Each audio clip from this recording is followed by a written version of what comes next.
Hi there and welcome back. Right now, students across the country are working on projects for the first ever National STEM Challenge. And it's meant to challenge 6th through 12th graders to come up with new ideas. And the best ones will see some pretty cool perks.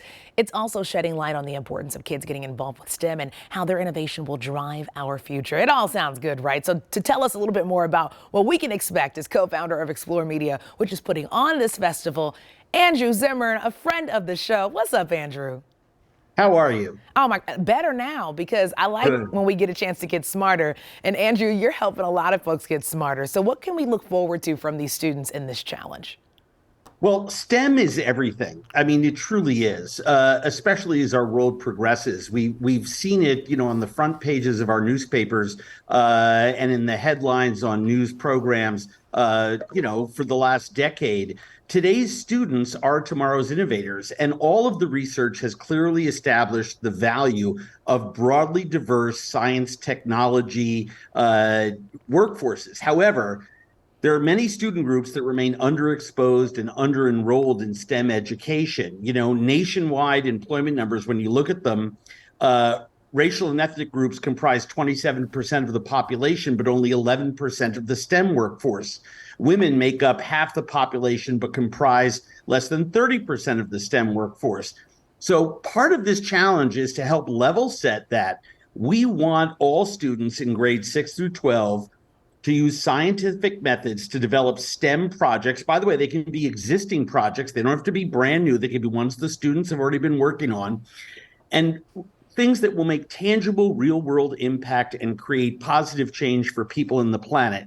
We have several categories, 6 in fact, that this challenge represents.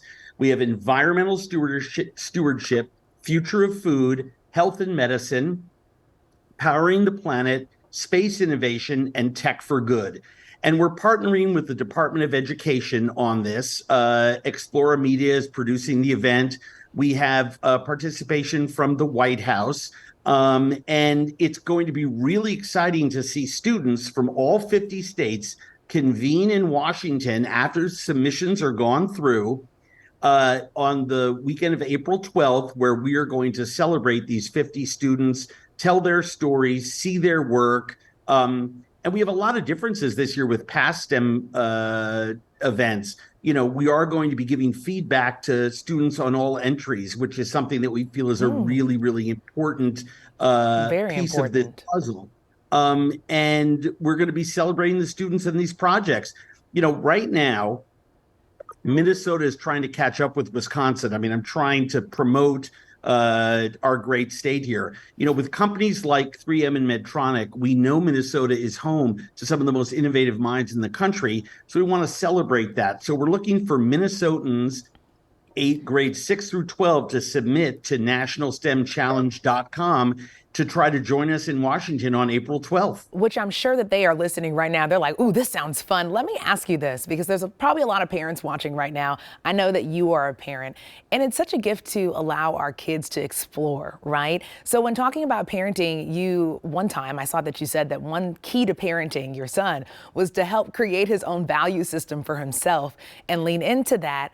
It sounds like this is something that can help a lot of parents encourage their kids to do the same thing. Would you say?